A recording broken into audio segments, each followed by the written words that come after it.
ప్రభువైన యేసుక్రీస్తు వారి నామములో నన్ను సమర్పిస్తున్నానండి.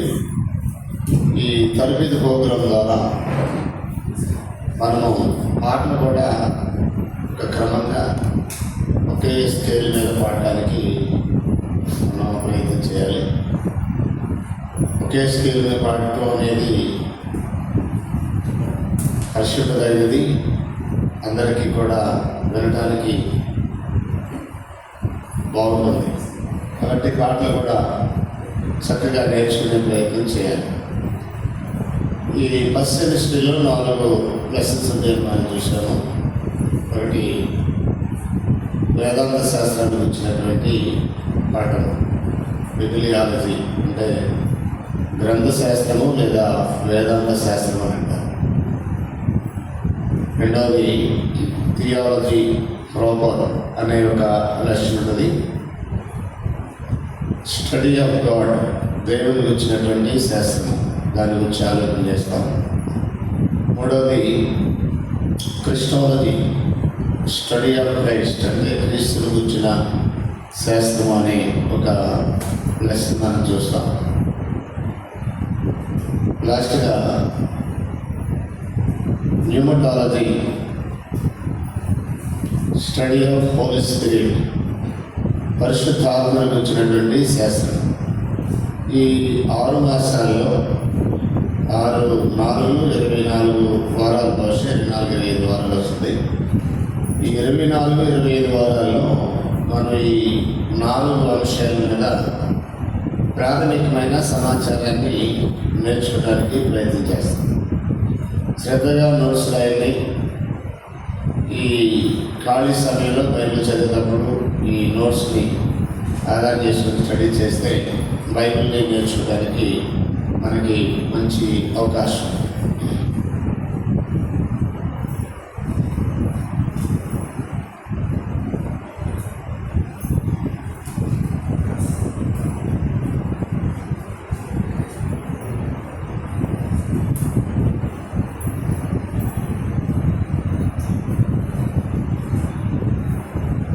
బిబ్లియాలజీ అంటే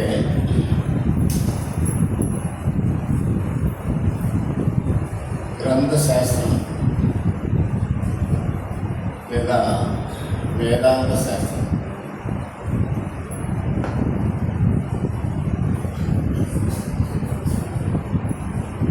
గ్రంథ శాస్త్రము లేదంటే వేదాంత శాస్త్రం అంటారు. దీని మీద కొంత అంటే బైబిల్ గురించి నేర్చుకునే శాస్త్రం, study of the Bible. Bible గురించినటువంటి శాస్త్రాన్ని గ్రంథ శాస్త్రము లేదా వేదాంత శాస్త్రము అని అంటారు. దీనిలో మొదటగా మనము పరిచయంలో కొన్ని విషయాల్ని ఆలోచించబోతాం.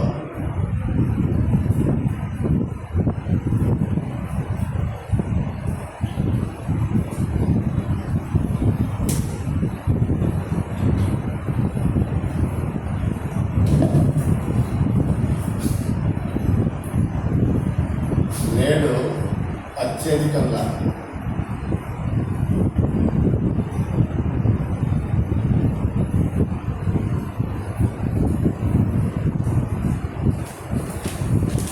మాట్లాడుకుంటున్న గ్రంథం బైబిల్. ప్రపంచంలో నేడు అత్యధికంగా మాట్లాడుకుంటున్న గ్రంథం బైబిల్. ఎక్కువ మంది ప్రపంచ ప్రజలు నోటం అనే పుస్తకం ఏదైతే ఉందంటే బైబిల్. ఎక్కువగా ముద్రించబడుతున్న గ్రంథం కూడా బైబిల్. దీన్ని మరొక మాట చెప్పాలంటే, ప్రపంచంలో ఎక్కువగా ముద్రింపబడుతున్న గ్రంథం.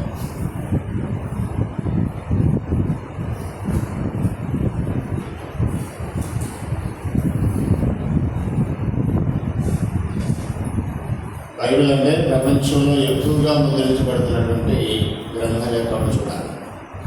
తర్వాత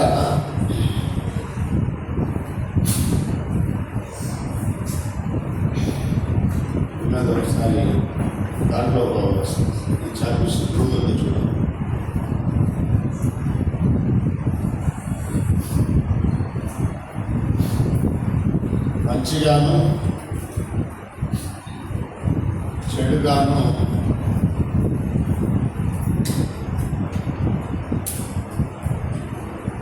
మాట్లాడుకునే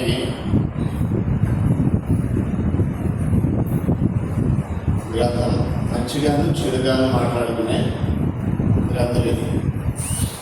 ప్రపంచంలో గ్రంథాన్ని గురించి, బైబిల్ గురించి మంచిగా మాట్లాడేవాళ్ళు ఉన్నారు, అప్పుడు చెడుగా మాట్లాడేవారు కూడా ఉన్నారు.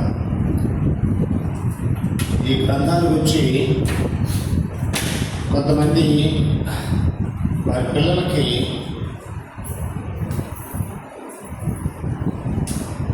కొంతమంది తల్లిదండ్రులు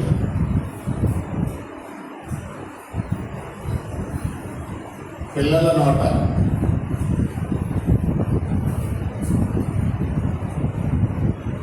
బైబిల్ అనే మాట పలికించడానికి ఇష్టపడతారు.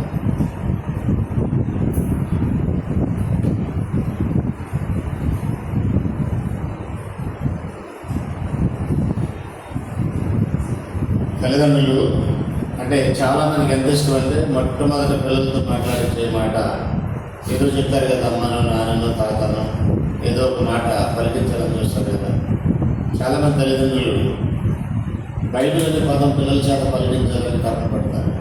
మొట్టమొదటి ఆ పిల్లల నోట బైబిల్ అనే పదం పలికించాలనే ప్రయత్నాలు చేస్తుంటారు. అంటే అంతగా ఇష్టపడే వాళ్ళు కూడా ఉన్నారు. గ్రంథాన్ని తప్పుగా మాట్లాడే ఉన్నారు, మంచిగా మాట్లాడే ఉన్నారు. గ్రంథాన్ని అభిమానించేవాళ్ళు ఉన్నారు, దాన్ని అవమానించేవాళ్ళు కూడా ఈ లోకంలో చాలామంది ఉన్నారు.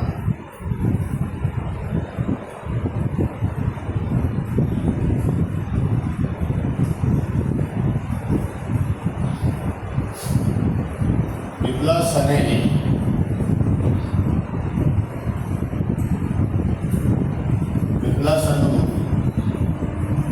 గ్రీకు పదం నుండి వచ్చింది. గ్రీకు పదం నుండి బైబిల్ అనే పదం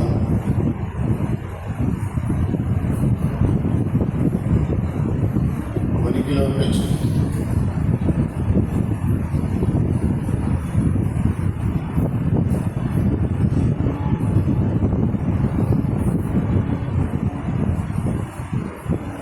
దీని అర్థం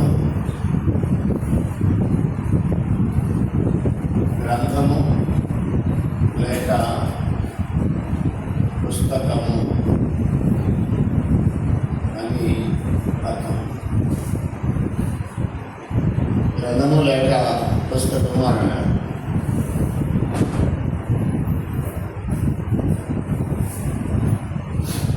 బిబ్లియాలజీ అంటే గ్రంథ శాస్త్రం అని అర్థం.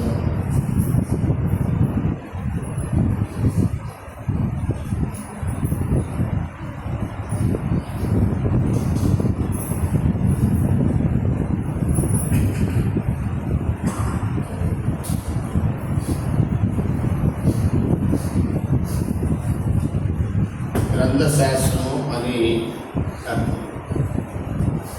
బిబ్లియాలజీ అంటే గ్రంథ శాస్త్రం అంటే గ్రంథముల గురించి నేర్చుకోవడం, అంటే బైబిల్ గురించి నేర్చుకునే దాన్ని బిబ్లియాలజీ అనే పదాన్ని వాడారు. ఈ పరిచయ భాగంలో అత్యధికంగా మాట్లాడే గ్రంథం బైబిల్, ప్రపంచంలో ఎక్కువగా ముద్రించబడే గ్రంథం బైబిల్, మంచి చెడు రెండు విధాలుగా మాట్లాడుకునే గ్రంథం బైబిల్. కొంతమంది తల్లిదండ్రులు అయితే ఎంత ఇష్టపడతారంటే మొదటి మాట పిల్లల చేత ఇదే పలికించాలి బైబిల్ అనేది ఇష్టపడతారు. బిబ్లాస్ అనే గ్రీకు పదం నుండి బైబిల్ అనే పదం ఉనికిలోకి వచ్చింది. దీని అర్థం గ్రంథం లేక పుస్తకము. బిబ్లియాలజీ అంటే వేదాంత శాస్త్రము లేదా గ్రంథ శాస్త్రం అని అర్థం. ప్రాథమికంగా పరిచయం. రెండోది మనం ఏం చూస్తామంటే, ఒకటి రోమన్స్ 1 బైబిల్ ఎందుకు చదవాలి?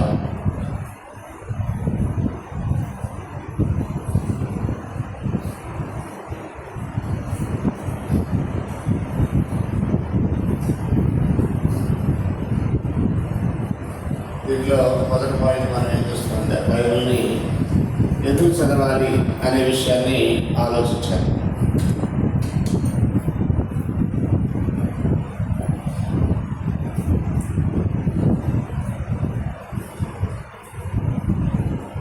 బైబిల్ ఎందుకు చదవాలనేసరికి మనుషుల్లో రకరకాల అభిప్రాయాలు వస్తాయి. భిన్నమైనటువంటి స్వరాలు వినిపిస్తాయి. భిన్నమైన స్వరాలు అంటే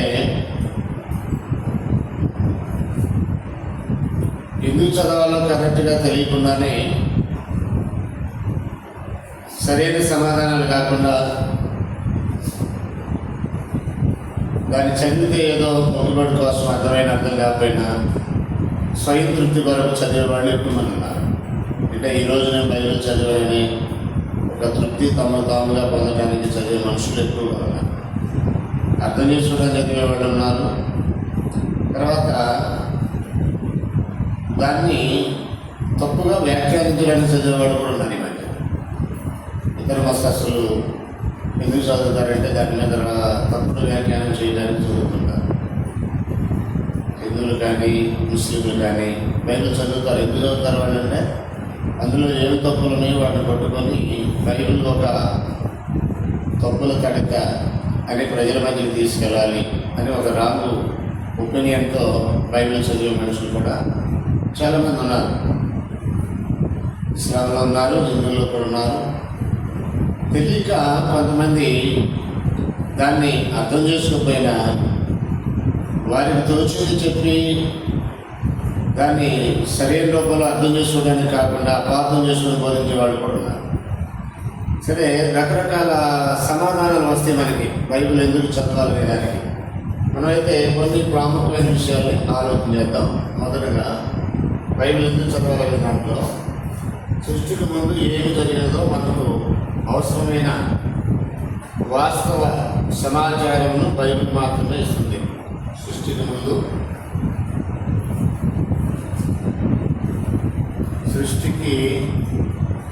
ముందు ఏమి జరిగినదో మనకి అవసరమైన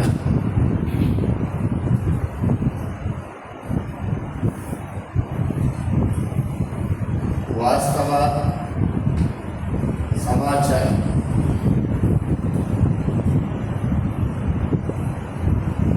బైబిల్ మాత్రమే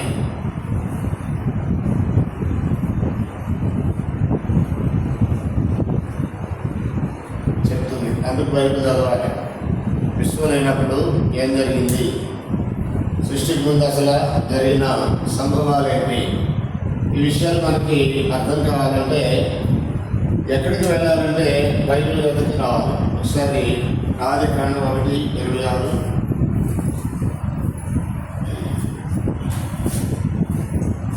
28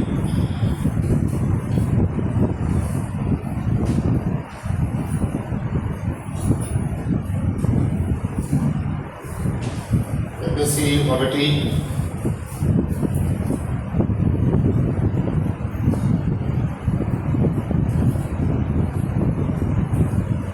4 నుండి 11, 3:8 నుండి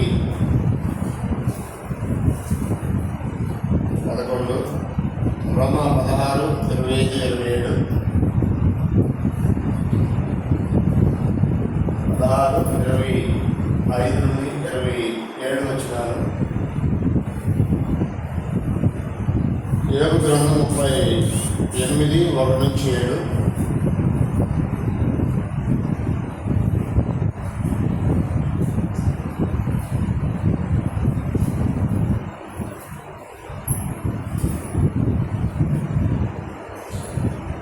యోహాను సువార్త 1:1-3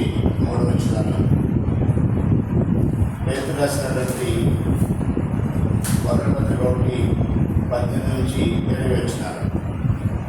ఇంకా చాలా మనం చూడవచ్చు. ఒకసారి ఈ వచనాన్ని ఆలోచన చేస్తే కొన్ని సంగతులు మనకి అర్థమవుతాయి. ఆదికాండము 1:26లో దేవుడు తన స్వరూపమందు తన పోలిక చొప్పున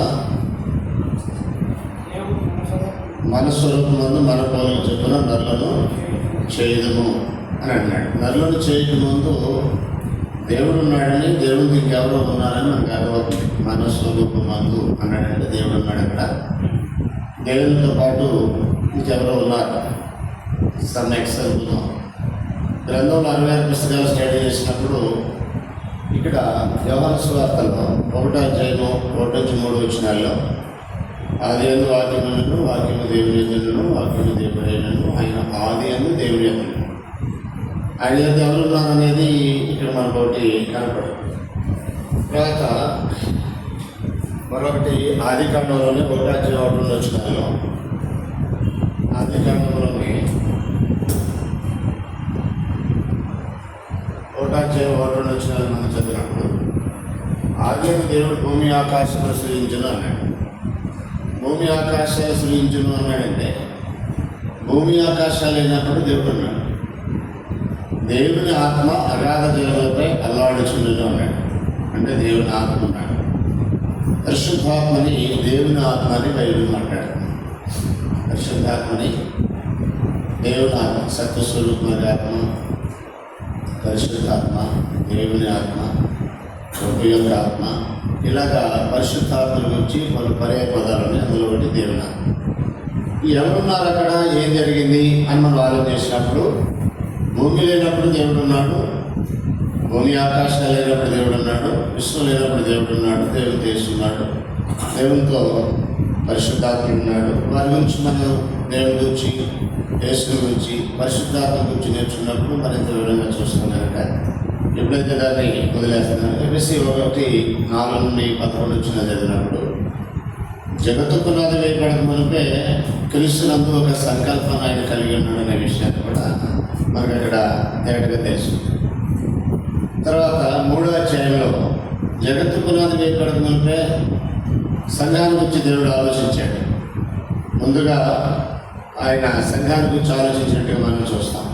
రోమపత్రిక 16:25లో అనాది నుండి రహస్యంగా ఉంచబడి ఇప్పుడు ప్రత్యక్షపరచబడిన మనము అంటాడు సువార్త అనాదిలోనే దేవుడు సంకల్పించాడు అనేది మనకి కనిపిస్తూ ఉంటుంది. తర్వాత పేతురు రాసిన మొదటి పత్రిక 1:18 చదివినప్పుడు యేసు ప్రభు వారిని అనాదిలోనే నిర్ణయించినట్టు కనపడదు. పితృపారంపర్యమైన మీ వ్యర్థ ప్రవర్తన విడిచిపెట్టినట్లుగా వెండి బంగారం వంటి శ్రీవస్తువుల చేత మీరు విమోచించబడలేదు, కానీ అమూల్యమైన రక్తం చేతనగా నిర్దోషములు నిష్కలంకములకు గొర్రెపిల్ల వంటి క్రీస్తు రక్తం చేత విమోచింపబడతారని మీరు ఎరుగుతారు కదా. ఆయన జగత్తు పునాది వేయబడకుండా నియమించబడ్డాడు. యేసుప్రభువు ఎప్పుడు నియమించబడ్డాడంటే జగత్తు పునాది వేయబడకుండా అన్నాడు. కాబట్టి యోగ గ్రంథంలో విశ్వాన్ని గురించి మాట్లాడతాడు. అక్కడ 1 నుంచి మనం చదివితే విశ్వం ఎలా ఆవిర్భవించబడింది అని కొన్ని ప్రశ్నలు సంధిస్తాడు యోగికి. నువ్వు అక్కడ ఉన్నావు కదా, నువ్వు చెప్పు అంటాడు. ఆ విషయాన్ని మనం చదివినప్పుడు ఇలాగా మీకు మరొక షార్ట్కట్గా చెప్పే విషయం ఏంటంటే ఇందులో ముఖ్యంగా ఆది కాండము 1-3 అధ్యాయం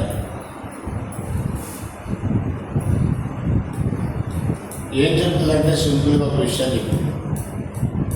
భూమి ఆకాశాలు ఎలా వెలుగులోకి వచ్చాయి అనే విషయం మాట్లాడింది. అందులో ఎన్ని రోజులు దేవుడు ఈ విశ్రాంతి చేశాడు అనేది మాట్లాడతాడు. అంటే 6 రోజులు విశ్రాంతి చేశాడు. అందులో ఆఖరికి 6వ రోజు నరుని నిర్మాణం చేశాడు. స్త్రీగాను పురుషులుగాను నిర్మాణం చేశాడు. ఆయన పక్షుల్ని, జంతువుల్ని, వీటన్నింటినీ నిర్మాణం చేశాడు. ఈ విశ్వం యొక్క ఆవిర్భావాన్ని గురించి బైబిల్ ఇచ్చినంత స్పష్టంగా ఇంకెక్కడ మనకి తేటైన సమాచారం దొరకదు. కొన్ని చిక్కు ప్రశ్నలకి సులువైన సమాధానం బైబిల్ ఇస్తుంది. వాటిలో ఒకటి విత్తనం ఉందా చెట్టు ఉందా అని అడుగుతారు. సరిగ్గా నా పేరు విత్తనం ఉందా చెట్టు ఉందా అంటే చెట్టు లేకుండా విత్తనం ఎట్లా వచ్చింది అనే ప్రశ్న వచ్చింది. లేదంటే ఒడ్డు ముందా పిల్ల ముందా అంటే గుడ్డు అన్నాం అనుకో, అసలు పక్షి లేకుండా గుడ్డు ఎలా వచ్చింది అని ఆలోచన వస్తుంది. ఇలాంటి చిత్రభాషలకి ఆదికాండం 1-3 అధ్యాయాలు ఇచ్చే సమాధానం ఏంటంటే, పక్షిని చేశాడు దేవుడు, పక్షులే గుడ్డును పెట్టి ఉత్పత్తికి మూలంగా దేవుడు వాటిని ఏర్పాటు చేశాడు. గడ్డి విత్తనం నుంచి చెట్టు మరువుగాక అన్నాడు. చెట్లే ముందున్నాయనేది బైబిల్ చెప్తున్న సత్యం. పక్షులే ముందు, గుడ్లు ముందు కాదు అనేది బైబిల్ చెప్తున్న సత్యం. పురుషుడు ముందా స్త్రీ ముందా అంటే, ప్రపంచంలో ఇంతమంది మనుషులు ఉన్నారు కదా, అసలు మొట్టమొదట మనిషి ఎవరు? బ్యాక్కి వెళ్తే ఎవరో ఒకరు ఉండాలి. ఆ ఒకరు ఎవరు? స్త్రీలా పురుషులా అంటే పురుషుడు అని చెప్పి. మొదటి మనిషి ఎవరు అంటే బైబిల్ చాలా క్లియర్ కాదామని చెప్తుంది. మొదటి స్త్రీ ఎవరంటే అవ్వని చెప్తుంది. మొట్టమొదటి తల్లిగర్భంలో పుట్టిన వ్యక్తి ఎవరంటే కయీన్ అని బైబిల్ చెప్తుంది. అంటే మనందరూ తల్లిగర్భం నుంచి వచ్చాం. మనకంటే ముందు ఎవరో ఒక వ్యక్తి మొట్టమొదటి వచ్చి చెప్తుంటాడు తల్లిగర్భం నుండి. ఇలాంటి ఒక ప్రశ్నలకి చిక్కు ప్రశ్నలుగా లోకానికి ఉంటాయి. కానీ అంటే గర్భం నుంచి రావడం అందరూ తెలిసిన విషయమే కదా. ఇప్పుడు మనం అందరూ కూడా గర్భం నుంచి రావడం అనేది జరుగుతుంది. వదిలేసాం పర్లేదు. ఇప్పుడు మనకు ప్రశ్న వచ్చింది, మొట్టమొదటి తల్లిగర్భం నుంచి వచ్చింది వ్యక్తి ఎవరు అని. సరే, ఆడపిల్లలు వస్తున్నారు, మగపిల్లలు వస్తున్నారుగా. మొదట ఆడపిల్లలు వచ్చారు తల్లిగర్భం నుంచి, మగపిల్లలు వచ్చారు అనేది ఆలోచన చేస్తే ఏం కనపడుతుంది మనకి? మగపిల్లలే కనపడుతుంది. మగబిడ్డే కయ్యను. మొదట గర్భం ధరించింది అవ్వ, మొదటి బిడ్డని కంది అవ్వ, మొదట కన్నా బిడ్డ మగబిడ్డ అనేది క్లియర్ అక్కడ. ఇప్పుడు ప్రశ్నలు అనేవి వస్తే సాధారణ మనుషులకు రావాలా? ఇప్పుడు ఆడపిల్లలు కట్టినాడు, మగపిల్లలు కట్టినాడు. అసలు మొట్టమొదటి కంది ఎవరు? ఆడపిల్లలు కన్నారా, మగపిల్లలు కన్నారా? అసలు గర్భం ధరించిన మొదట, ఇప్పుడు చాలామంది స్త్రీలు గర్భం ధరిస్తారు, మొదట గర్భం ధరించిన స్త్రీ ఎవరు అని ఇలాంటి ప్రశ్నలు వచ్చి నేను రావాలి. కామన్గా ఆలోచన చేస్తే కొంచెం సీరియస్గా ఆలోచించేవాడికి ఇలాంటి ప్రశ్నలు ఉంటాయి. ఈ ప్రశ్నలకి ప్రపంచంలో ఎక్కడికి వెళ్ళినా సమాధానాలు దొరకవు. నువ్వు ఏ యూనివర్సిటీకి వెళ్ళినా సమాధానం దొరకదు. ఎక్కడ దొరుకుతుంది మరి సమాధానం? బైబిల్లో మాత్రమే మనకి సరైన సమాధానం లభిస్తుంది. అందుకనే బైబిల్ ఎందుకు చదవాలంటే, సృష్టికి ముందు ఏమి జరిగినదో మనకు అవసరమైన వాస్తవ సమాచారం బైబిల్ మాత్రమే చెప్తుంది. కాబట్టి బైబిల్ చదవాలి. ఇప్పుడు నేను చేసిన కొన్ని ప్రశ్నలే. ఆదికాండం అనే పుస్తకం ఆరంభాల గురించి మాట్లాడుతుంది. ఎన్ని ఉన్నా ఇప్పుడు ప్రపంచంలో వాటన్నిటికీ ఆరంభం ఏంటనేది బైబిల్ మాట్లాడు. అందులో ఆదికాండం అనే పుస్తకం మాట్లాడు. మానవ ఆరంభాల గురించి మాట్లాడింది, స్త్రీల ఆరంభాల గురించి మాట్లాడింది,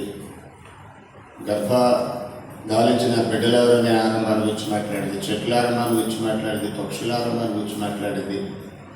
మనకు కనిపించే జీవకోటి అన్నిటి ఆరంభాల గురించి మాట్లాడేది బైబిల్. అందుకని దానికి ఆదికాండం అని పేరు పెట్టాను. ఆదికాండము అంటే ఆరంభ పుస్తకము, అంటే ఆరంభాలను తెలియజేసేటటువంటి పుస్తకము అన్నాడు. కాబట్టి బైబిల్ ఎందుకు చదవాలంటే, సృష్టికి ముందు ఏం జరిగింది, దేవుడు ఎలాంటి నిర్ణయాలు చేశాడు అనేది మనకు తెలియాలంటే మనం బైబిల్ చదవాలి. రెండోది,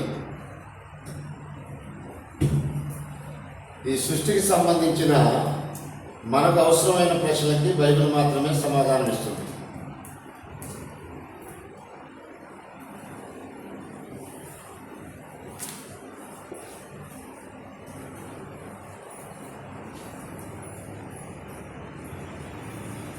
ఈ సృష్టికి సంబంధించిన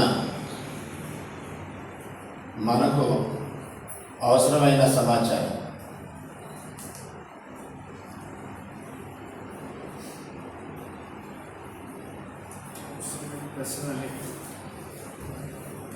అవసరమైన ప్రశ్నలన్నిటికీ, సమాచారం కంటే లేదా ప్రశ్నలన్నిటికీ అవసరమైన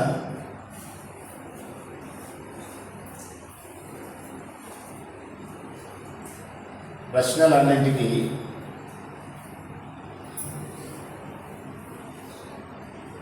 బైబిల్ మాత్రమే సమాధానం ఇస్తుంది.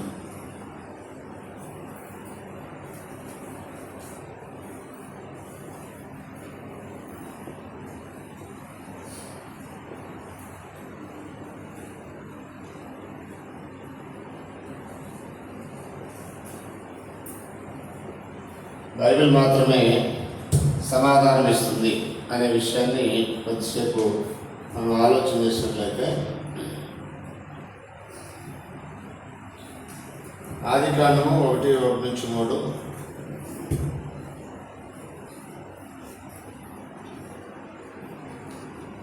కీర్తన గ్రంథము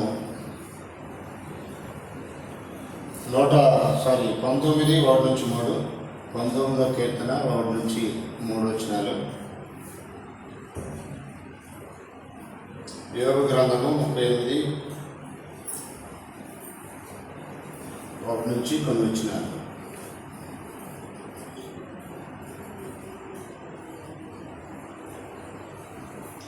కంటిన్యూగా కొన్ని వచనాలు చదివితే, మనకు అవసరమైంది అని ఎందుకంటున్నామంటే, కయ్యనికి భార్య అక్కడి నుంచి వచ్చింది అని అంటే, జీవు గల పెద్దదానికి తల్లి అవ్వ అన్నాడు కనుక వేరే ఛాన్స్ లేదు, అవ్వే కయ్యని భార్యకి తల్లి అని చెప్పాలి. కయ్యనికి తల్లి ఆవిడే, కయ్యని భార్య కూడా ఆవిడే తల్లి. ఎందుకంటే అప్పటికి ఈ మానవ జీవితంలోనికి వరుసలో ప్రవేశపెట్టబడింది. అది సృష్టి ఆరంభ దినాలే, వేరే అవకాశం లేని పరిస్థితి. తర్వాత ఆవిడ పేరేంటి అని అంటే బైబిల్ చెప్పాలి. ఆ ప్రశ్నకి బైబిల్ సమాధానం ఇవ్వలేదు. కాబట్టి అది మనకు అవసరమైంది కాదని గ్రహించాలి. మనకు అవసరమైనది అనే పదం ఎందుకు వాడామంటే, మనకి ఎంత అవసరమో ఏది అవసరమో చెప్పాడు.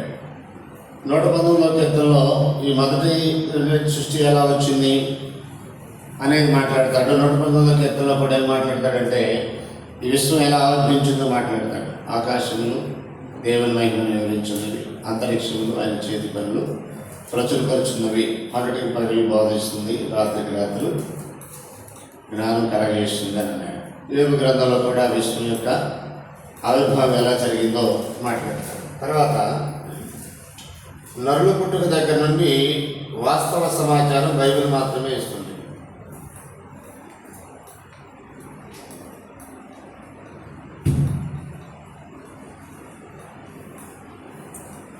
నరుల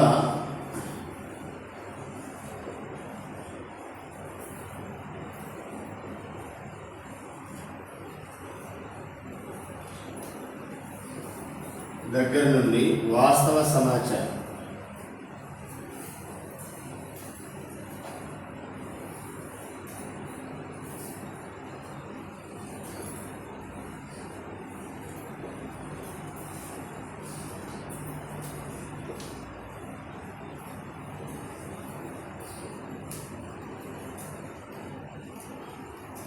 బైబిల్ మాత్రమే ఇస్తుంది.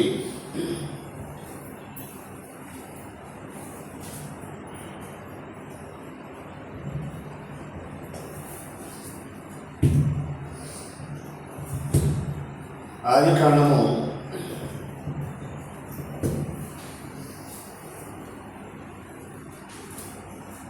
1-10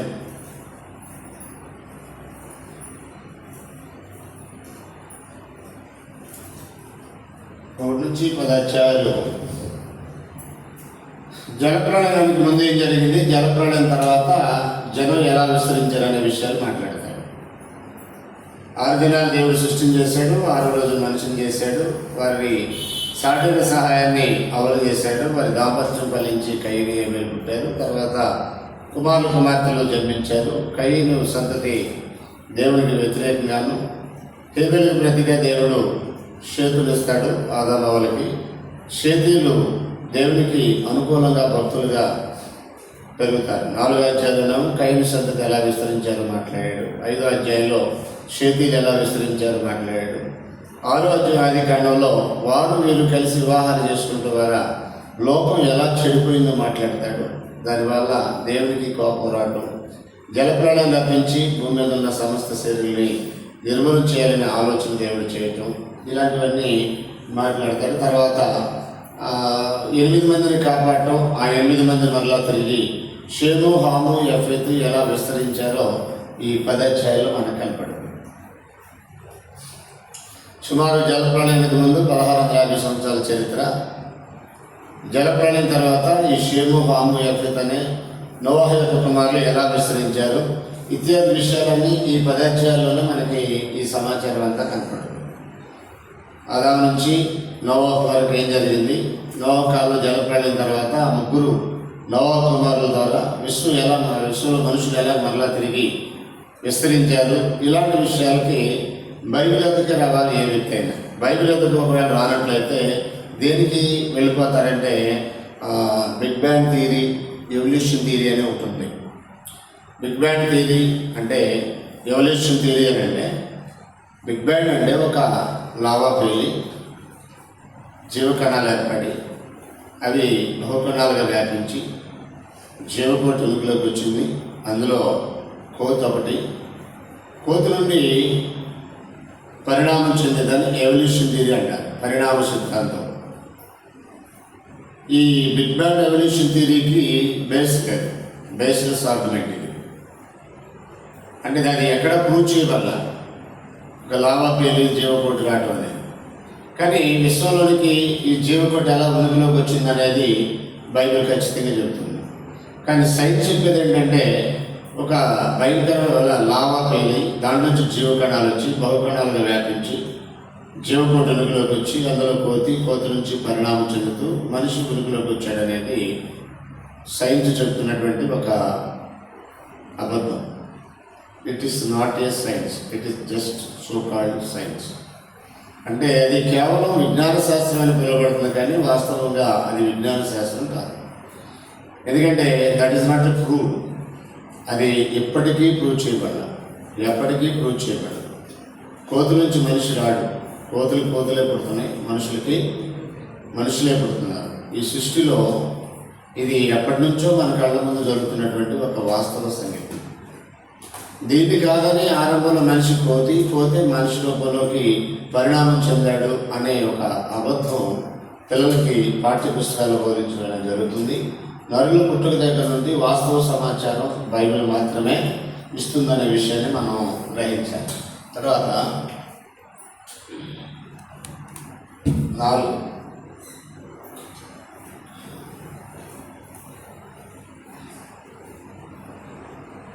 మానవులకు నిజమైన దేవుడు ఎవరో, ఆయన దగ్గరికి రావడానికి మార్గం ఏదో అనే వాస్తవ సమాచారం బైబిల్ మాత్రమే ఇస్తుంది.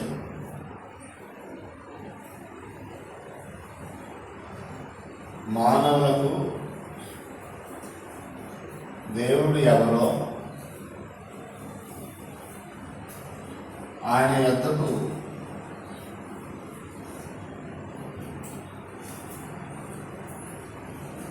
రావడానికి మార్గం ఏదో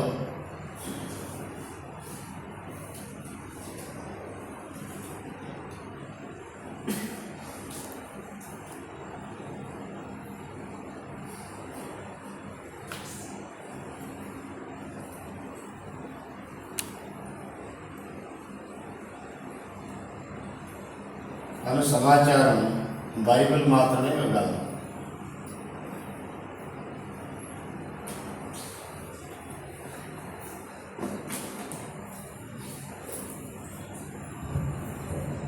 గలతీయులకు రాసిన పత్రిక 4:8-9 మనకంటే ముందు యోహాను సువార్త 17:3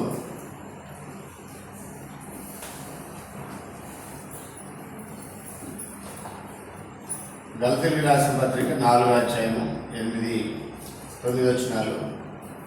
కొరింథీయులకు రాసినటువంటి మొదటి పత్రిక 8:6-7 ఈ వచనాలు మనం చదువుతున్నప్పుడు మనకి ఏమర్థం అవుతుందంటే, అద్వితీయ సత్యదేవుడు అయిన నిన్ను నీ పంపిన యేసుక్రీస్తుని ఎరిగితే నిత్య జీవము అని అన్నాడు. అంటే దేవుని యేసు ప్రభుని ఎరగాలి. నిత్య జీవానికి ఉన్నాడు వారసు కావాలంటే దేవుని ఎరగాలి. దేవుని ఎరగడానికి ఇక్కడ ఒకప్పుడు ఆ కాలమందు మీరు దేవుని ఎరగని వారే, నిజమునకు దేవుళ్ళు కాని వారికి దాసులైద్దరు, కానీ ఇప్పుడు మీరు దేవుని ఎరిగిన వారు, మరి విశేషంగా దేవుని చేత ఎగరబడిన వారే ఉన్నారు అంటాడు గలతీ పత్రిక 8. కొరింథీయులకు రాసిన మొదటి పత్రిక 8వ అధ్యాయం 6-7 వచనాలు అంటాడు, మనకు దేవుడు ఒక్కడైన తండ్రి, మనకు ప్రభువు ఒక్కడైన యేసుక్రీస్తు, అయితే అందరి యందు ఈ జ్ఞానము లేదు. లోకంలో దేవుళ్ళు దేవతలను పడే వాళ్ళు ఉన్నప్పటికీ మనకు సంబంధించి దేవుడు ఒక్కడే, ఆయన తండ్రి. మనకు సంబంధించి ప్రభువు ఒక్కడే. అనేకలని ప్రభువులను పడేవారు ఉన్నప్పటికీ, దేవుళ్ళను పడేవారు ఉన్నప్పటికీ దేవుడు ఒక్కడే ఆయన తండ్రి. ప్రభువులను పడేవారు ఉన్నప్పటికీ ప్రభువు ఒక్కడే యేసుక్రీస్తు అని చెప్పి 7వ వచనం అంటాడు, అయితే అందరి యందు ఈ జ్ఞానం లేదు అన్నాడు. అంటే ఈ జ్ఞానం కావాలంటే బైబిల్ ఎందుకు రావాలి? నరజాతికి దేవుడు ఎవరో, ఆయన ఎద్దకి రావడానికి మార్గం ఏంటో, ఆయన ఎద్దకు రాకపోతే వచ్చే సమస్య ఏంటో, ఈ విషయాలన్నీ ఎక్కడ నేర్చుకుంటాం మనం అంటే బైబిల్ నేర్చుకుంటాం. అందుకే బైబిల్ చదవాలి. బైబిల్ ఎందుకు చదవాలనే దానికి సంబంధించి రీజన్స్ మనం చూస్తున్నాం. మన పాయింట్ ఏంటి అసలు? మెయిన్ పాయింట్ బైబిల్ ఎందుకు చదవాలి అనేది. ఇప్పుడు ఎందుకు చదవాలి అంటే నిజదేవుని యొద్దకు రావాలన్నా, ఆయన దగ్గర నుంచి ఆయన చేరే మార్గం ఏంటో తెలియాలన్నా వాస్తవమైన సంఘటన బైబిల్ మాత్రం ఇస్తుంది కనుక బైబిల్ యొద్దకు మనం రావాలి.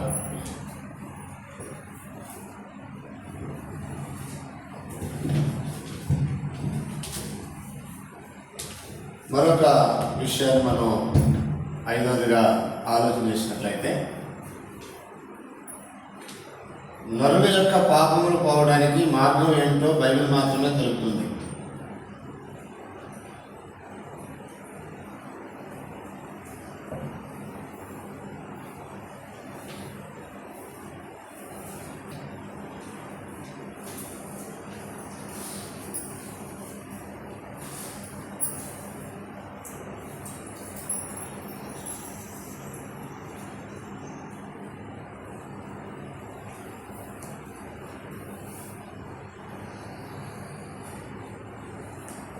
నరుల యొక్క పాపములు పోవడానికి మార్గం ఏమిటో బైబిల్ మాత్రమే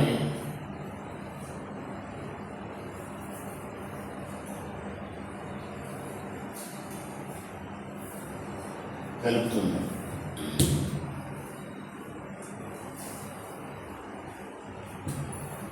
సరే, యాకోబు పత్రిక 1:27 వచనాలు.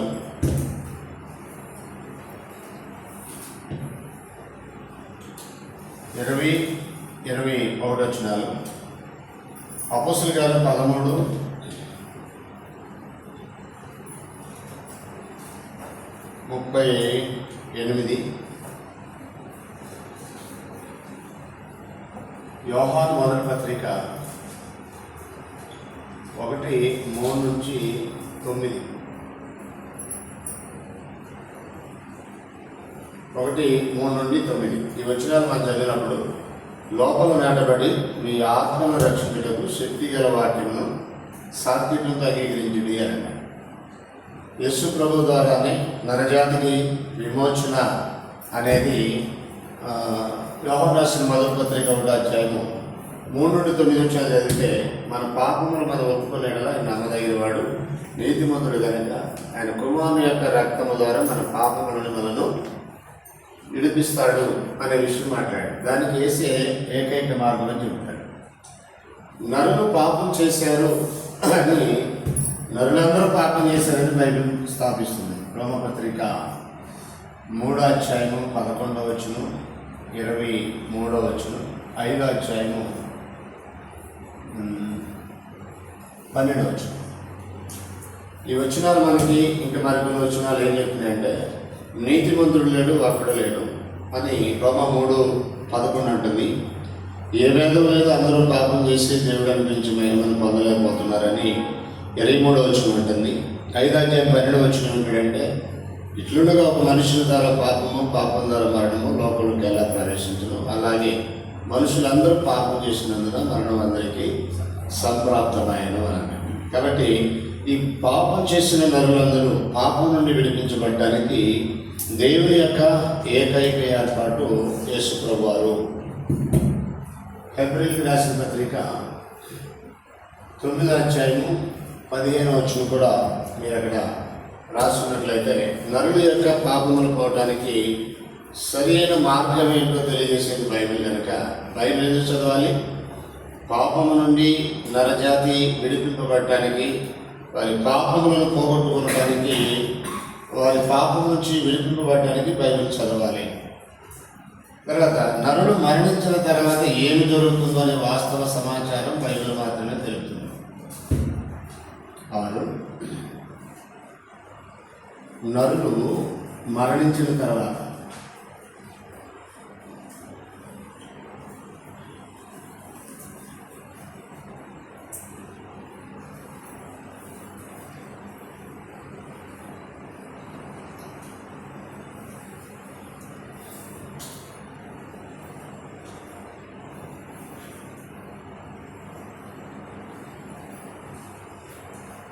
అనే వాస్తవ సమాచారం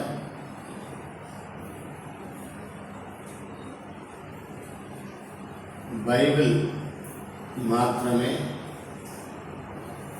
తెలుపుతుంది.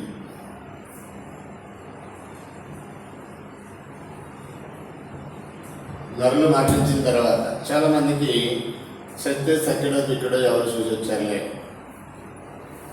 చనిపోయిన తర్వాత జరిగే సంగతి ఎందుకు, ఇప్పుడు అసలు ఇప్పుడు ఏం కావాలో దాని గురించి మాట్లాడండి. మరణాంతర జీవితాన్ని గురించి చాలామందికి పెద్దగా పట్టింపు లేదు, దాని గురించి పెద్దగా పట్టించుకోవట్లేదు. లూకా సువార్త 16వ అధ్యాయం 19 నుంచి 31 వరకు, అలాగే మత్తయి సువార్త 25, 31 నుంచి 46, 25, 31 నుంచి 46 వచ్చిన. అపోస్తలుల కార్యములు 17వ అధ్యాయం 30, 31. తర్వాత ప్రసంగి 12:7, ప్రసంగి 12:7, దశరథుడు రాసిన మొదటి పత్రిక 4వ అధ్యాయము 13 నుంచి 18 వచ్చినారు. ఇంకా చాలా వచ్చినాలు మనం మాట్లాడవచ్చు. ఈ వచనాలన్నీ మనకి ఏం నేర్పిస్తున్నాయి అంటే, లోకానికి అయోమయంగా ఉన్న ఒక సమాచారాన్ని చాలా క్లియర్గా చెప్తుంది. అంటే చచ్చిపోయిన తర్వాత ఏం జరుగుద్ది, మరణం తర్వాత ఏం సంభవిస్తుంది అనే ఒక విషయాన్ని గురించి లోకం అయోమయంలో ఉంది. ఇప్పటికీ చనిపోయారు అంటారు, ఈ మధ్య పోయారు అంటారు. రెండిట్లో కామన్ వర్డ్ ఏంటి? పోయారని. ఎక్కడికి పోయారు? పోయారనే తెలిసి అక్కడికి పోయారు. రావణ్ బాబు వెళ్ళారండి, బైబిల్ తరగతి వెళ్ళారండి, ఒక క్లారిటీ ఉంది ఎక్కడికి వెళ్ళారని. ఏదైనా ఊరు వెళితే పలానా ఊరు వెళ్ళారండి, క్లారిటీ ఉంది. ఇప్పుడు వీళ్ళు చనిపోయిన వాళ్ళు పోయారనేది ఉంది బైబిల్లో. లోకులందరూ పోవలసిన మార్గం అని దావీదు అన్నాడు. ఎక్కడికి పోయాడు? లోకులందరూ ఎక్కడికి పోయారు తెలియాలి కదా. లోకులందరూ పోవలసిన మార్గంలో నేను కూడా పోతానని రాజుల మొదటి గ్రంథం 2వ అధ్యాయాలు అన్నాడు. ఎక్కడికి పోయారు లోకులందరూ? లోకానికి అదొక అయోమయం, క్లారిటీ లేదు. నేను వెడలిపోయి క్రీస్తుతో కూడా ఉండాలని నాకు ఆశ ఉన్నది అన్నాడు. అంటే ఎక్కడికి వెళ్తున్నాడు, ఎక్కడికి వెళ్ళాలని నేను ఉద్దేశం అంటే అక్కడ కూడా నేను క్రీస్తుతో కూడా ఉండాలని ఆశ అన్నాడు. ఆయన ఎక్కడ ఉన్నాడు? ఇదంతా ఒక అయోమయం, గందరగోళం అనిపిస్తుంది లోకానికి. ఇలాంటి దానికి బైబిల్ చక్కటి సమాధానం ఇచ్చింది. నేను చనిపోతే ఎక్కడికి వెళ్తాను అంటే నీకు సంబంధించిన మ్యాటర్ చెప్పింది. లూకా సువార్త 16వ అధ్యాయంలో ధనవంతుడు లాజరు స్టోరీ ఉంది. వాళ్ళిద్దరు ఎక్కడికి వెళ్ళారంటే మృతుల లోకానికి వెళ్ళారు. ఇంకొక విషయాన్ని ఇక్కడ రాసుకోండి.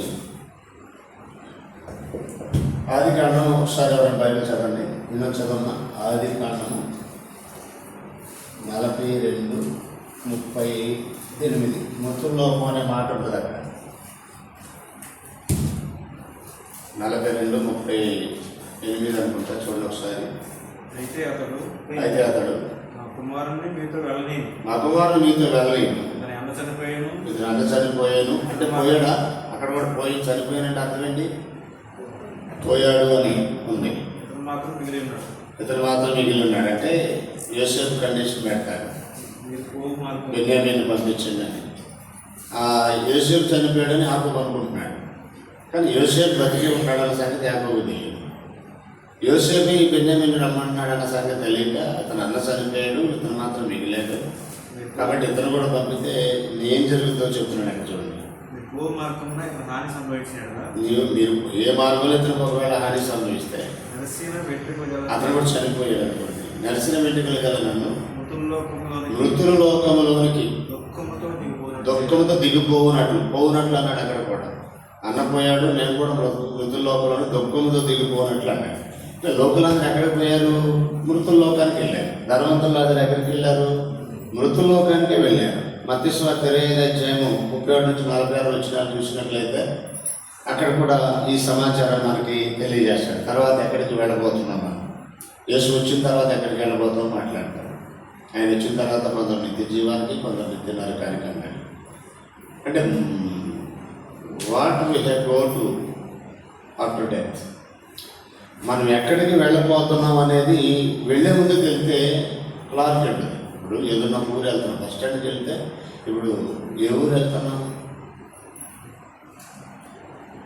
అని ఒక క్లారిటీ ఉంటే కదా అక్కడ బస్సులో మనం కరెక్ట్గా ఎక్కగలిగేది. క్లారిటీ లేకుండా బస్ స్టాండ్కి వెళ్తే అక్కడ చాలా బస్సులు ఉంటాయి, చాలా ప్లాట్ఫామ్స్ ఉంటాయి. నువ్వు శ్రీకాకుళం వెళ్ళాలి, నీకు ఎక్కడికి వెళ్ళాలో తెలీదు. హైదరాబాద్ బస్సు ఎక్కితే ఇదేం తూర్పున ఉందో అదేం పడవలు ఉంది. ఈ శ్రీకాకుళం నుంచి వచ్చేసరికి 450-500 కిలోమీటర్లు ఇట్టుంటే 300 కిలోమీటర్లు ఇట్టేయాలి. మొత్తం టోటల్ మళ్ళీ ఎక్కడికి రావాలంటే 800 కిలోమీటర్లు అవుతుంది. అంటే మనం ఎక్కడికి వెళ్తున్నాం అనేది ఒక వెళ్ళటం అనేది కన్ఫర్మా? వెళ్ళటం అనేది కన్ఫర్మ్. లోకులందరూ పోయే మార్గం అన్నాడంటే అర్థం ఏంటి? ఎవరు తప్పించుకునేది? అది లోకులందరూ ఒక మార్గం ఉంది, అది మరణం అనే మార్గం. ఆ మరణం అనే మార్గంలో అందరూ వెళ్ళాలి, డెఫినెట్గా వెళ్ళాలి. ఏదో ఒక రోజు ఖచ్చితంగా వెళ్ళి తీరాలి. అది వెళ్ళే ముందే కన్ఫర్మేషన్గా ఆ ప్లాట్ఫామ్ ఏంటనేది తెలియాలి. నీకు ఈ ప్లాట్ఫామ్ ఏంటో తెలియకుండా, ఏ ఊరు వెళ్ళాలో తెలియకుండా, ఆ ప్లాట్ఫామ్ ఏంటో తెలియకుండా ఆ బస్సు ఎక్కడం అనేది ఎంత అసాధ్యమో, అలాగే నువ్వు చనిపోయిన తర్వాత ఎక్కడికి వెళ్తున్నాం అనేది నీకు అర్థం కాకపోతే భూమి మీద నీ బ్రతుకు వెళ్తాం. భూమి మీద జీవించిన జీవితం అంతా దశమునికి రాస్తూ ఏమన్నాడంటే, మృతులు నిద్రించిన వారి గురించి మీకు తెలియకుండా నాకు ఇష్టం లేదన్నాడు. అంటే నిద్రించిన వారి గురించి చెప్పే ఒక వాస్తవం చెప్పాడు. యేసు వచ్చాడు, వస్తాడు, ఆయనతో కూడా మనం వెళ్తాం, సదాకాలం ఆయనతో కూడా ఉంటాం. మృతుల లోకంలో ఉన్నవారు కూడా ఆయనతో ఉండడానికి పాల్గొనండి. మన్నది వెనుకటి వల్ల మళ్ళా భూమి చేయను ఆత్మదాన్ని దయచేసిన దేవుని మరలా పొందాలి. ప్రసంగి 12 ఏళ్ళు అన్నాడు. ఆదికాండం 47:2-38లో యాకోబు ఏమన్నాడంటే, మృతుల లోకానికి వెళ్ళి దిగిపోవాలి నేను అని అంటున్నాడు తొత్వంలో. సో మృతుల లోకానికి ఒకటి ఉంది, తర్వాత పరలోకం నరకం అనేది ఉంది. ఈ విషయాలు తెలుసుకోవాలంటే బైబిల్ చదవాలి. బైబిల్ ఎందుకు చదవాలనేది కదా మన టాపిక్ ఏంటి, బైబిల్ ఎందుకు చదవాలని. తర్వాత మరొక విషయం మనం ఆలోచించినట్లయితే, తీర్పు దినమందు బైబిల్ ఆధారం చేసుకొని తీర్పు ఉంటుంది కాబట్టి బైబిల్ చదవాలి.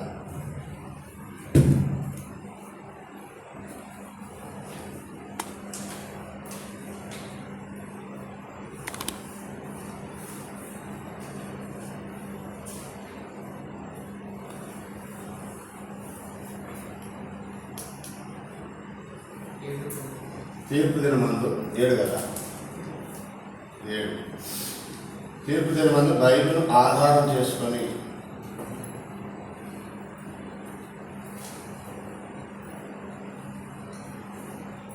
తీర్పు తీర్చబడుతుంది.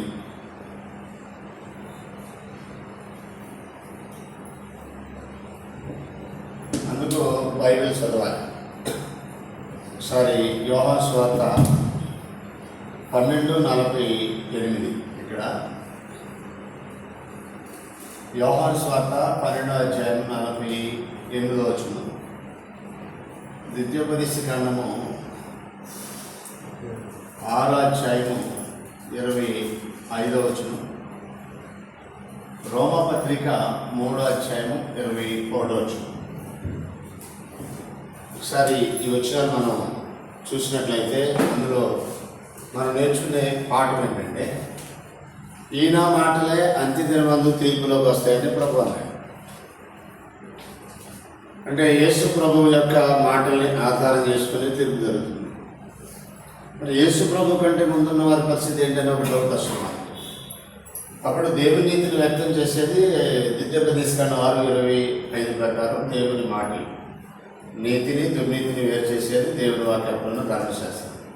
రోమా 3:27 అంటాడు, ఇట్లుండగా ధర్మశాస్త్రం వేరుగా దేవుని నీతి బయలుపడుతుంది అన్నాడు. కనుక ఇప్పుడు నాటి వ్యక్తులకేమో ఆ రోజు ఉన్నటువంటి ధర్మశాస్త్రానికి ముందు ఉన్న వ్యక్తుల గురించి కూడా ఆలోచన చేస్తే ఇంకా మనస్సాక్షి అనేది వాళ్ళకి తీర్పు జరుగుతుంది. 2వ అధ్యాయం ఒకసారి రోమపత్రిక చేయమ్మా, వచ్చిన చెప్పు. అది కూడా చూడు 14:15. ధర్మశాస్త్రం లేనప్పుడు పరిస్థితి ఏంటనేది కూడా ఆలోచన చేయాలి. రోమపత్రిక 2వ అధ్యాయం 14 అంటే ధర్మశాస్త్రం లేనప్పుడేమో మనస్సాక్షిని ఆధారం చేసుకొని జరుగుతుంది. ధర్మశాస్త్రం ఇచ్చిన తర్వాత ఏమో ధర్మశాస్త్రాన్ని ఆధారం చేసుకొని తీర్పు జరుగుతుంది. నేడేమో యేసు ప్రభు యొక్క మాట అంటే క్రొత్త నిబంధన ఆధారం చేసుకొని తీర్పు జరుగుతుంది. సో మనుషులకి తీర్పు ఎలా జరుగుతుంది, తీర్పు జరుగుద్ది అసలు అని మనం అక్కడ కూడా డౌట్ వస్తుంది. ఎందుకంటే ఖచ్చితంగా తీర్పు ఉంది అంటాడు. ఒకసారి ఏప్రిల్కి రాసిన పత్రిక 9వ అధ్యాయం 27 మనం చదివితే, మనుషులందరూ ఒకసారి మృతి పొందవాలని నియమించబడిన వాటి తర్వాత తీర్పు జరుగుతుందంటాడు. మనుషులు చచ్చిపోవడం ఎంత కన్ఫర్మ్గా జరుగుతుందో తీర్పు కూడా ఖచ్చితంగా జరుగుతుంది. అయితే దేన్ని ఆధారం చేసుకొని తీర్పు జరుగుతుంది? బైబిల్ ఆధారం చేసుకుని తీర్పు జరుగుతుంది కనుక బైబిల్ చదవాలి. లేదా తీర్పు రోజు నువ్వు నేరస్తుడో లేకపోతే నేరస్తురాలు లేకపోతే దుర్మార్గురాలు దుష్టురాలు మంచిదనో చెడ్డదనో నీతిమంతురాలు లేక దుర్నీతి పనులలో లేక నువ్వు ఎలా ఉన్నావు, పాపంలోనే ఉన్నావో పాపంలో విడుదల పొందావు ఇత్యాది విషయాలన్నీ చెప్పేది దేవుని వాక్యమైన బైబిలే. కనుక నీ తీర్పు రోజు నువ్వు నిర్దోషిగా నిలబడతావో లేదా నేరస్తురాలుగా నిలబడతావో ఆ విషయాలు నీకు ఇక్కడే తేటగా తెలియజేసే గ్రంథం బైబిల్. అక్కడికి వెళ్ళాక ఏదో అన్నీ ఆయన చూసుకుంటాడులే, అన్నీ నాయన గారు చూసుకుంటాడు అంటారు కొంతమంది పిచ్చి భక్తులు. ఏదో చేసే కంటే అక్కడికి వెళ్ళి నువ్వు ఎవరో నాకు తెలియదు అనే కంటే. ఎందుకంటే మత్తయి సువార్త 7వ అధ్యాయంలో ఆ దినమందు అనేకులు ఆయన దగ్గరికి వెళ్ళి నీ నామలు అద్భుతాలు చేశాం, సూచక్రియలు చేశాం, మహత్కార్యాలు చేశాం,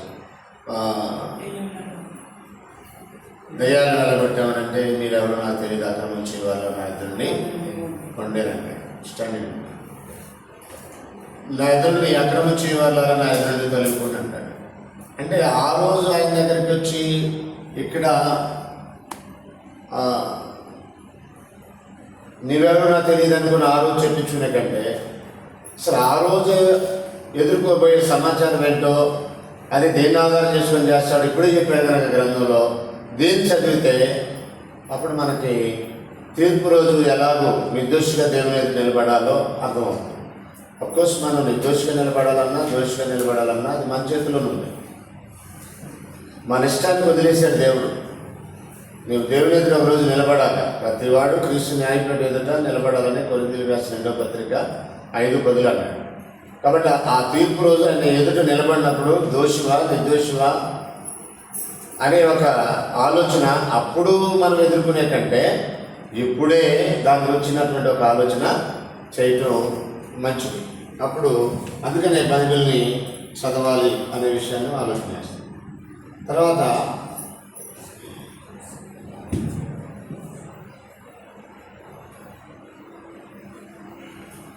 పాపము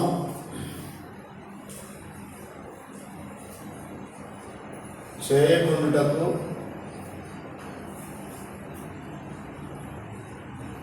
ఏమి చేయాలో బైబిల్ చెప్తుంది.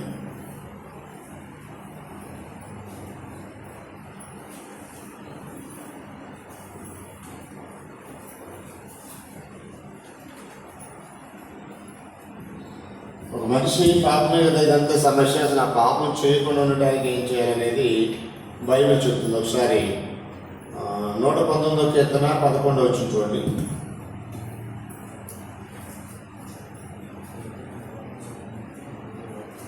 చదవమా వినోదు. యోహాను రాసిన మొదటి పత్రిక 3:4, 2:1, 3:4. యోహాను రాసిన మొదటి పత్రిక 119 కీర్తన 11 వచ్చింది కదండి. పాపం చేయకముందు చదవండి. నా హృదయంలో నీ వాక్యము ఉంచుకోలేదు. 2:1 తర్వాత 3:4 యోహాను రాసిన మొదటి పత్రిక. అంటే నేను పాపం చేయకుండా ఉండాలంటే దేవుని వాక్యము నా హృదయంలో ఉండాలి. నా హృదయంలో దేవుని వాక్యం ఉండాలంటే నేను చదవటమో లేక వినటమో ఏదో ఒకటి చేయాలి తప్పనిసరిగా. చదవటం ద్వారానో వినటం ద్వారానో నేను దేవుని వాక్యాన్ని నా హృదయంలో ఉంచుకున్నట్లయితే దేవుని ఎదుట నేను పాపం చేయకుండా ఉండడానికి అది నాకు సహాయపడుతుంది. నరులు తమ నడతను ఎలా శుద్ధి చేసుకుంటారనేది 9వ వచనంలో మాట్లాడాడు. 119 కీర్తన 9వ వచనంలో నీ వాక్యం వెల్లడవటం ద్వారానే కదా అని అన్నాడు. వాక్యం ద్వారా నడతను శుద్ధి చేసుకోవడమే కాకుండా శుద్ధి చేయబడిన వ్యక్తులు పాపంలోనే పడిపోకుండా ఉండడానికి దేవుని వాక్యము దోహదపడుద్ది అన్నాడు. ఇంకా ప్రభు దగ్గరికి వెళ్తే మీరు శోధనలోని ప్రవేశించుకున్నట్లు మెలకు కలిగి ప్రార్థన చేయండి అని చెప్పారు. బైబిల్ చదివితే శోధనలో ప్రవేశించుకునడానికి పాపంలో పడిపోకుండా ఉండటానికి ఏం చేయాలనేది బైబిల్ మనకి నేర్పిస్తుంది కనుక బైబిల్ని అందుకు చదవాలి అనే విషయాన్ని చూద్దాం. తర్వాత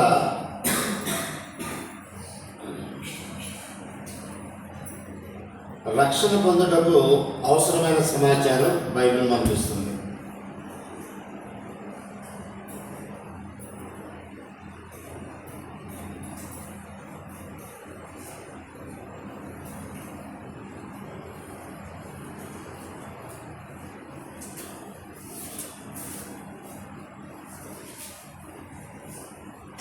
అవసరమైన సమాచారం బైబిల్ బోధిస్తుంది.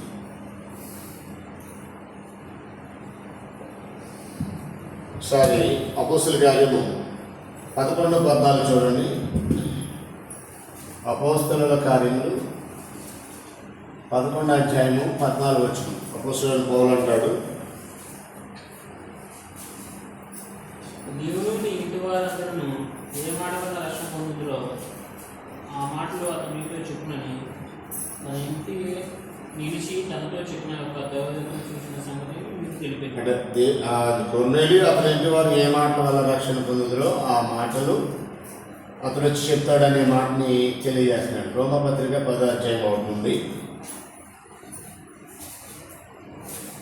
17 వచనాలు మనం చదివినట్లయితే అక్కడ కూడా చెప్తాడు. 51:21లో లోపల నాటబడి మీ ఆత్మను రక్షించడం శక్తిగల వాక్యం సాధ్యతుందో అంగీకరించడే అన్నాడు. ఇంకా రోమా 1:16 అంటాడు. కొరింథీ మొదటి పత్రిక 1:18 కూడా అంటాడు. ఆత్మను రక్షించే శక్తి సువార్తలో, సిలువను గుర్చిన వార్తలో, వాక్యంలో ఉందన్నాడు. కాబట్టి వాక్యం అందుకు చదవాలి. ఆత్మల రక్షణ కొరకు లేదా నా ఆత్మను రక్షించుకోవడానికి నేను బైబిల్ చదవాలి. బైబిల్ ఎందుకు చదవాలనే దాంట్లో ఆఖరిగా మరొక పాయింట్ చూసి మనం ముగించేద్దాం. మన టైం కూడా అయిపోయింది కనుక బైబిల్ ఎందుకు చదవాలనే దాంట్లో ఆఖరిగా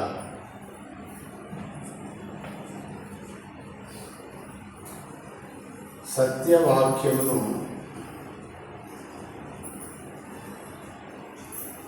సరిగా విభజించుటకు.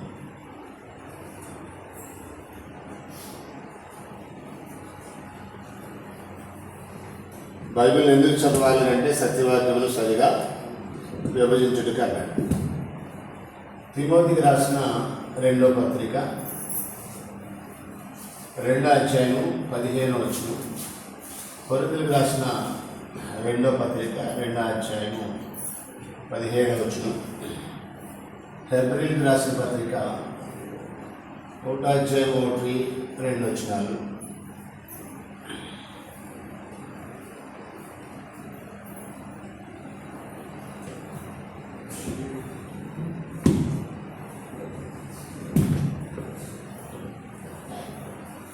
హెబ్రీయులకు రాసిన పత్రికలోనే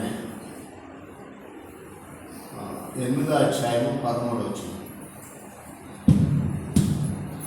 రైట్. ఈ వచనాలు మనకి ఏం చెప్తాయంటే తిమోతికి రాసిన 2వ పత్రికలో దేవుని ఎదుట యోగినిగాను సిగ్గుపడనక్కలేని పనివానిగాను సత్యవాక్యమును సరిగా ఉపదేశించేవారుగాను అంటే విభజించేవారుగాను నీవే దేవుని కనపరుచుకునేటప్పుడు జాగ్రత్త కలిగి ఉండము అన్నాడు. తర్వాత కొరింథీయులకు రాసిన పత్రికలు ఏమంటాడంటే 2వ పత్రిక 2:15 మేము దేవుని వాక్యమును కలిపి చెరిపాడు అనేకుల వలె ఉండక అన్నాడు. ఎందుకు విభజించాలో కారణం చెప్తున్నాడు. వాక్యాన్ని కలిపితే చెడిపోతుంది అన్నాడు. హెబ్రీకి 1:1 వచ్చినాల్లో పూర్వకాలం మందు నానా సమయాలు నానా విధములుగా ప్రవక్తల ద్వారా మన పెద్దలతో మాట్లాడిన దేవుడు ఈ తిరుమల అంతమంది కుమారుల ద్వారా మనతో మాట్లాడినాడు. హెబ్రీకి రాసిన పత్రిక 8:13 ఆయన కొత్త నిబంధనను చెప్పుడు చేత మొదటిది పాతదిగా చేసి ఉన్నాడు. ఏది పాతగిరి ఉడికిపోను అది అదృశ్యమవడం సిద్ధముగా ఉన్నది అన్నాడు. సో పాత కొత్త నిబంధన అనే వ్యత్యాసం మనకు అర్థం కావాలన్నా, ఏది అదృశ్యమైందో ఏది నిలిచున్న నిబంధన మనకు అర్థం కావాలన్నా, సత్యవాక్యమును సరిగా విభజించడానికి, కలిపి చెరిపేడి బోధ చేయకుండా ఉండటానికి, దానికి నమ్మకుండా ఉండటానికి, ఆయా కాలాల్లో దేవుడు ఎవరితో ఏం మాట్లాడాడో, నేడు యేసు ద్వారా మనతో ఏం మాట్లాడాడో, ఇలాంటి విషయాలు మనకు అర్థం చేసుకోవాలంటే బైబిల్ చదవాలి. బైబిల్ ఎందుకు చదవాలనే దాంట్లో ఒక 10 పాయింట్స్ నేను ఇప్పుడు మీతో మాట్లాడాను. ఒకటి, సృష్టికి ముందు ఏం జరిగిందో మనకు అవసరమైన సమాచారం కొరకు బైబిల్ చదవాలి. రెండోది, సృష్టి సంబంధించిన మనకు అవసరమైన ప్రశ్నలన్నిటికీ బైబిల్ మాత్రమే సమాధానం ఇచ్చింది కనుక బైబిల్ చదవాలి. నరుల పుట్టుక దగ్గర నుంచి వాస్తవ సమాచారాన్ని ఇచ్చేది బైబిల్ మాత్రమే కనుక బైబిల్ చదవాలి. 4వది, మానవులకు దేవుడు ఎవరో ఆయన యొద్దకు రావడానికి మార్గం ఏదో అను సమాచారం బైబిల్ మాత్రమే కదా కనుక నీకు దేవుడు ఎవరో తెలియాలన్నా, ఆయన దగ్గర నువ్వు ఎలా రావాలో తెలియాలన్నా బైబిల్ చదవాలి. నరుల యొక్క పాపం నుండి విడుదల పొందడానికి మార్గం ఏంటో తెలియాలంటే బైబిల్ చదవాలి. నరులు మరణించిన తర్వాత ఎక్కడికి వెళ్తారో తెలియాలంటే బైబిల్ చదవాలి. తీర్పు దినమున దేన్ని ఆధారం చేసుకొని తీర్పు జరుగుతుందో తెలియాలంటే బైబిల్ చదవాలి. తర్వాత పాపం చేయకుండా ఉండటానికి ఏం చేయాలో తెలియాలంటే బైబిల్ చదవాలి. నేను నా ఆత్మను రక్షించుకోవాలంటే రక్షణ పొందడానికి ఏం చేయాలో బైబిల్ చదవాలి. సత్యవాక్యమును సరిగా విభజించి నేర్చుకోవడానికి బైబిల్ని చదవాలి. ఇంకా చాలా విషయాలని నేనైతే ఈరోజు ఈ పాయింట్ని క్లోజ్ చేస్తాను. మీకు రిటర్న్ మెటీరియల్ ఇచ్చినప్పుడు మరింత సమాచారం ఇందులో మరికొన్ని విషయాలు మీతో చాలా కొన్ని 10 పాయింట్ల పైన ఉన్నాయి. అవన్నీ రిటర్న్ సమాచారం ఇచ్చినప్పుడు మీకు అందులో వస్తాయి. ముఖ్యంగా ఒక 10 పాయింట్లు ఈరోజు మనం చూసినట్లో బైబిల్ ఎందుకు చదవాలి అనే ఒక ప్రశ్న మనకు తలెత్తితే, ఇదిగో ఈ కారణాల చేత బైబిల్ని చదవాలి. బైబిల్కి సంబంధించినటువంటి ఒక ప్రాథమిక విషయాలు.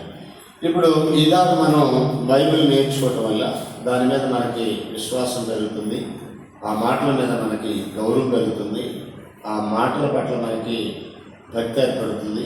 అది దేవుని సందేశం అని మనం నమ్మి దాన్ని అనుసరించడం వల్ల క్రమశిక్షణ కలిగి జీవిస్తాము.